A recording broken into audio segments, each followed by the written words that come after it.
Hey, what's going on guys, Craviator here again. Welcome back to another Forza Motorsport 7 tuning and building guide. It has been a little bit of a while since the last one, I apologize. I've just been lazy. But here is another video for you. And today we're going to keep on going with the GT division. I did make this car probably when it came out, and recently there has been a new build which has come to my attention, and I'd just like to thank TX3 Lightning for sharing his build and tune. I have based the build off his build and worked around it with my own tune, so thank you TX3 Lightning for the build. I feel like it is better than the original build that I did have. This car hasn't got brakes, but it has 2 extra tire whips on the rear, so it feels a lot more stable.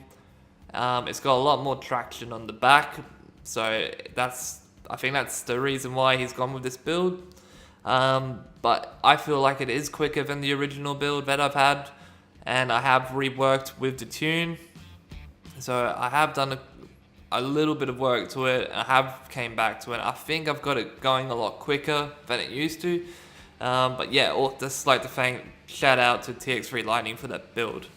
Anyway guys, as you can see on the screen, this is the number 7 Aston Martin GT3, the new one, not the DBR9, which has been in Forza since forever. So this is the one they have recently, well not recently, last year released, which is awesome. It's great to have new GT cars come in. So if you haven't got the car, I'm pretty sure it was a free car. About 80% sure it was a free car. But if you do have it, go buy it, and we will go. No, wrong. That's the wrong one. We will go to the upgrade shop, and we'll get along with it. So we're gonna keep the stock restrictor plate in the car, and it's gonna have 600 horsepower. We can't put any more horsepower in it because the restrictions, the whole homologation builds and all that, won't allow it, so we have to stick with the stock restrictor plate. And as I said before, this car has no brakes, no race brakes, and the tires, we have none on the front, but we have max on the rear.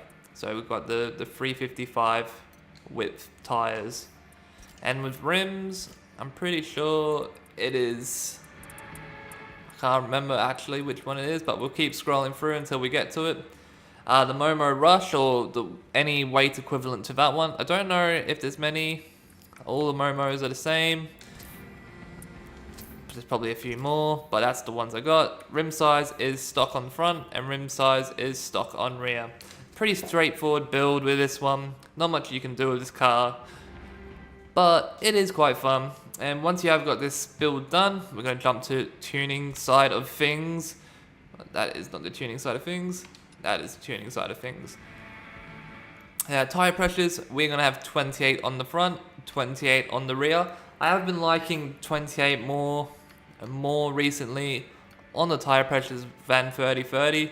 I just feel, as in the endurance racing, having a lower tire pressure, the car comes on a little bit later and it doesn't wear out as quickly as having 30-30. So this car is sort of built for the longer race, because having higher tire pressures will bring on the car a lot quicker than having lower tire pressures, so that's why I have the 28 pressures on the front and rear.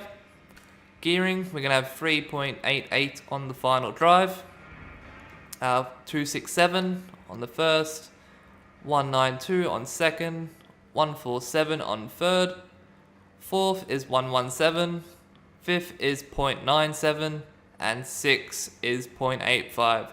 Now this is mainly a 5-speed box, but you may need to jump into 6 on some tracks, but you can lengthen out the 5th gear by a couple of clicks if you want to. So just go probably 95 or 96 or 94, just a couple of clicks, and it should make it to the end of most tracks. I wouldn't say do it to Lasaf or Old Mulsanne. I think it's Mulsanne. but it won't make it all the way in 5th. So you're gonna have to use 6 for that one. But give it a go, give these gears a go. There probably could be better gears, but I feel like these gears are pretty good for most tracks. Alignment, we're going to go negative 1.5 on the front and negative 1.4 on the rear for camber. Toe is 0, 0, and caster is 6.5.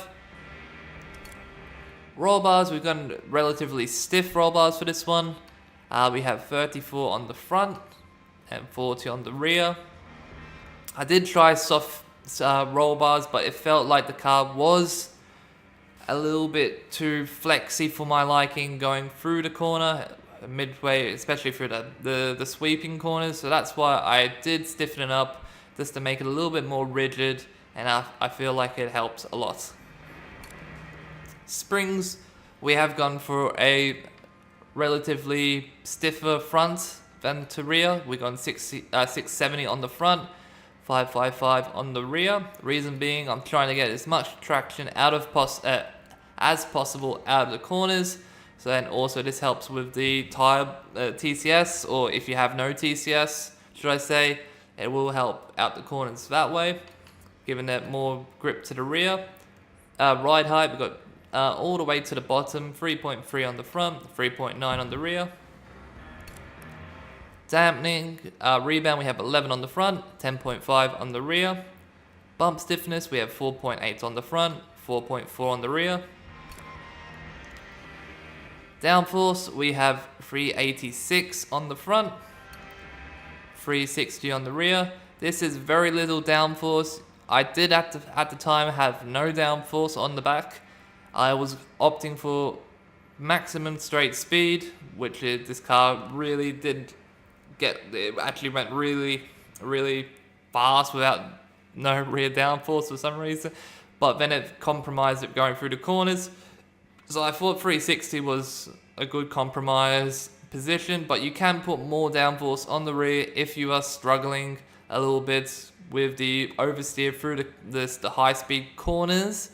I felt this was a pretty good balance with the stiffer springs and also the stiffer rebounds. Not rebounds, dampening, but you can always go a little bit more if you want to. Brakes, there is no brakes in this build, so we have to skip over them. And the acceleration, the acceleration is 70%. Shocking, I know, it's not 100. The reason being is I did drop it down. I did try it at 100, and then I dropped it down to 80, and then 75, and then 70. And I kept on going and going until about 40. And thought, okay, well, it's not really turning on throttle now. So I had brought it back up, went back to 80 and 90, and I thought this was way too much. And so I went to 70, and I felt pretty perfect, to be honest. You maybe could go down to 65, but I felt for me personally was 70%. And the deceleration, I went from around 0 to 20. Tried it at 20 at first. Off throttle was a little bit understeery, so I kept on dropping it. Went down to 5%, went down to 0, went to 0, was too much. Went to 5, and I felt it was like that sweet spot. But that's how I found the diff for this one and the rest of the settings. Obviously, you guys can tune it a little bit differently to your liking. This is an open source tune, and that's why it's all here for you, all the numbers. But other than that, guys, that is it for the tune. Now, for some of the numbers, I'm going to, off the top of my head, they do 139s at Hockenheim, low 201s at Sebring, 203s at Road America. What else? Watkins just recently did 145, mid 145, and I think it actually could go a lot quicker as well, because I just did that in a private lobby, so I reckon it could go a little bit quicker as well. There, Spa, I'm pretty sure it does high 116s to low 217s. I'm not really good at Spa, so I can't really give you a good number around there.